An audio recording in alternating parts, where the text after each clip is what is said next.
وہ کہے گی کہ یہ علاقہ مجھے چاہیے. جو پولیٹیکل سولوشن لوگ کہتے ہیں نا کراچی کا نکلے, پولیٹیکل سولوشن کیا ہوتا ہے؟ جب یہ سیاسی جماعتیں ٹیبل پہ بیٹھتی ہیں وہ کہتے ہیں جی آپ یوں کریں, آپ اس علاقے میں نہ آئیں, آپ یوں کریں, یہ 500 سپاہی بھرتی کرنا ہے یہ آپ ہمارے کر لیں. دس از اے پولیٹیکل سولوشن جو یہ لوگ کرتے ہیں, وچ از ناٹ ایکسیپٹیبل. سیاسی جماعتیں اور سیاسی نمبردار کون ہوتے ہیں؟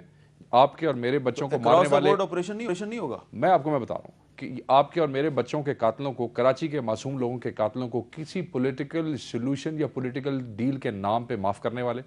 یا ان کی جان چھڑانے والے, یا ان کو جیل سے چھڑانے والے, ایک سولوشن جہاں پہ اکراس دا بورڈ, جیسے ڈی جی رینجرز کی میں پریس کانفرنس سن رہا تھا, اس نے بڑا واضح کہہ دیا, انہوں نے کہا جی کہ یہ سرپرستی کرتے ہیں اور اگر ہمیں یہ اختیارات دیے جائیں اور ہم سے یہ واپس نہ لیے جائیں تو ہم آپ کو یہ ٹھیک کر کے دے سکتے ہیں. ایک جو اہم بات ڈی جی رینجر نے کہی اس پریس کانفرنس میں وہ یہ تھی کہ زیادہ خوش نہ ہو. اب یہ نہ سمجھیں کہ ٹارگٹ کلنگ کم ہوگی ہے تو یہ ختم ہوگی ہے, یہ صرف نیوٹرلائز ہوئے 2-3 مہینے کے لیے, پھر نکل آئیں گے. اس کا حل یہی ہے کہ جو بندے پکڑے ہیں, میں کوئی جج تو نہیں ہوں جو میں فیصلہ دے سکوں, میں میرا بچہ کیوں مرے, آپ کا بچہ کیوں, پاکستان اور کراچی کے باقی لوگوں کے معصوم بچے کیوں مرے جنہوں نے مارے ہیں, آپ ان کو وہ جو 3 تلوار اور وہ 2 تلوار چوک ہے نا, آپ ان کو وہاں لٹکا کے ان کو شوٹ کریں تاکہ یہ تمام کے لیے سند رہے. اینٹی ٹیررسٹ کوڈ کے ذریعے, اینٹی ٹیررسٹ کوڈ کے ذریعے. اینٹی ٹیررسٹ کوڈ کے جج بھی ہمت کریں نا.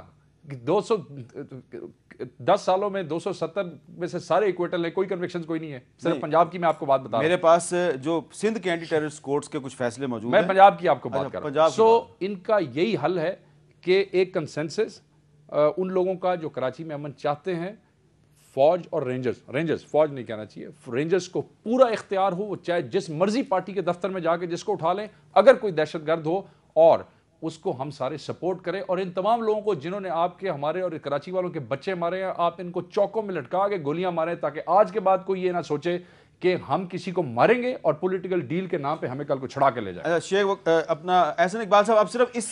اس نقطے پہ ذرا بات, میرے پاس وقت کم ہے, کہ کیا آپ کی پارٹی جو ہے وہ دیگر پارٹیوں کے ساتھ مل کے یہ مطالبہ کرنے کے لیے تیار ہے کہ رینجرز کو کراچی میں امن قائم کرنے کے لیے مکمل اختیارات دے دیے جائیں اور اینٹی ٹیررسٹ کوڈز جو ہیں وہ ان کو مضبوط بنایا جائے؟ دیکھیے, جو کراچی کا مسئلہ حل ہوگا رول آف لا کے ذریعے, قانون کی حکمرانی کے ذریعے, اور ہم نے یہ دیکھا ہے کہ ان چیکڈ اگر پاور دے دی جائے کسی ادارے کو, اس کے بھی مسائل پیدا ہوتے ہیں. لہٰذا جو سول نگرانی میں, عدالتوں کی نگرانی میں یقیناً تمام اختیارات ملنے چاہیے. اس کو ذرا کلیئر کریں, سول نگرانی کا مطلب عدالت کی نگرانی ہے؟ نہیں جی, عدالت کی اور قانون کی نگرانی. مثلا آپ ان چیک پاور دیں گے تو اس میں پھر اور مسائل پیدا ہوتے ہیں, اور آپ ماضی میں دیکھ چکے ہیں اس کے بھی ریئیکشن. عدالت کیسے نگرانی کرے گی, ذرا سمجھائیں احسن اقبال صاحب. عدالت رینجرز کے آپریشن کی نگرانی کیسے کرے گی؟ کی نگرانی میں, تاکہ کوئی طاقتور ادارے زیادتیاں اگر کرتے ہیں تو اس کی ریڈریسل کا بھی بندوبست ہونا چاہیے نا. آپ کسی کو ان چیک پاورز تو نہیں دے سکتے, اس کے مسائل اپنے پیدا ہوتے ہیں. لیکن میں یہ سمجھتا ہوں کہ ایک اصول ہمیں بنانا چاہیے, جس کا جو فرد ٹارگٹ کلنگ میں ملوث ہے اس کے خلاف کاروائی. اور دوسری حامد صاحب ایک بات بڑی اہم ہے کہ یہ کراچی کے سمٹمز کو نہ دیکھیں, اس کے پیچھے روٹ کازز ہیں, سوشل ہیں, پولیٹیکل ہیں, اکنامک ہیں. جو پچھلے 10-20 سالوں میں 2 کروڑ کا شہر بن گیا, ہم نے وہاں پہ کوئی پلاننگ نہیں کی ہے. اور اسی طرح جو دوسرے شہر گرو کر رہے ہیں, ہمیں اپنے اربن سینٹرز کو پلان کرنا چاہیے. ان کے جو معاشی احسن صاحب جو آپ جتنی بھی تجویزیں دے رہے ہیں کہ ہمیں یہ بھی کرنا چاہیے, یہ بھی کرنا چاہیے, اس کے لیے یہ ضروری نہیں ہے کہ کم از کم اس کراچی کے ایشو پہ تمام پولیٹیکل پارٹیز اکٹھی ہو کے بیٹھیں اور ایک کنسنسس قائم کریں. حامد صاحب, پارلیمنٹ کی کمیٹی بن چکی ہے, اس کے اندر ہم موجود ہیں, اور ہم امید کرتے ہیں کہ پارلیمنٹ کی اس کمیٹی کے ذریعے اس کنسنسس کو, جس طرح 18ویں ترمیم پہ ہوا تھا, حکومت اس کو بروئے کار لائے گی. اور اس کے ذریعے دیکھیں, ہم نے مثال دی ہے, جب ہمارے دور میں حکیم سعید صاحب شہید ہوئے تو ہم نے اپنی حکومت قربان کی تاکہ وہاں پہ امن قائم کیا جا سکے. پولیٹیکل ول چاہیے ہوتی ہے اس طرح کے حالات میں. بہت بہت شکریہ احسن اقبال صاحب, بہت بہت شکریہ جناب نذیر ناجی صاحب, جناب شیخ وقاص اکرم صاحب. احسن اقبال صاحب نے اور شیخ وقاص اکرم صاحب نے اس نقطے پہ اتفاق کیا ہے کہ کراچی میں سول نگرانی میں, یعنی کہ حکومتی نگرانی میں رینجرز کو اختیارات دینے کی ضرورت ہے, اور وہاں پہ اگر یہ اختیارات آپ دیں گے تو پھر ان اختیارات کے تحت اکراس دی بورڈ آپریشن ہونا چاہیے اور رتھلیس آپریشن ہونا چاہیے. اور چلتے چلتے میں آپ کو یہ بھی بتاتا چلوں کہ آج وفاقی کابینہ کے اجلاس میں وزیر داخلہ رحمان ملک صاحب نے مختلف پولیٹیکل پارٹیز کے جو وزراء تھے ان کی موجودگی میں کابینہ کو یہ بتایا ہے کہ جو کراچی میں دہشت گردی ہے، ٹارگٹ کلنگ ہے، اس میں صرف ایک پارٹی ملوث نہیں ہے، بلکہ ٹارگٹ کلرز میں پیپلز پارٹی اور ANP کے لوگ بھی ملوث ہیں اور MQM کے لوگ بھی ملوث ہیں۔ ان کے اعترافی بیانات وہاں پہ ان کو سنائے گئے اور وہ بیانات سن کے کچھ وزراء نے کچھ سوالات اٹھائے، لیکن پھر اس پہ کنسنسس پایا گیا کہ ٹیررسٹ اور ٹارگٹ کلر خواہ MQM کا ہو، پیپلز پارٹی کا ہو، ANP کا ہو، خواہ کسی اور بھی پارٹی کا ہو، اس کو سزا ملنی چاہیے۔ تو اگر حکومت جو ہے پولیٹیکل ول کے ذریعے کابینہ کے اجلاس میں دی جانے والی اس بریفنگ کو مٹیریلائز کرتی ہے اور کراچی میں آپریشن بھی اسی طریقے سے ہوتا ہے اور پیپلز پارٹی اور ANP اپنے جو ٹارگٹ کلرز ہیں ان کو بچانے کی کوشش نہیں کرتی، تو شاید کراچی میں امن کی کوئی امید قائم ہو جائے، شاید جمہوریت سرخرو ہو جائے۔ دعا کیجیے اس جمہوریت کے لیے۔ مجھے دیجیے اجازت، اللہ حافظ۔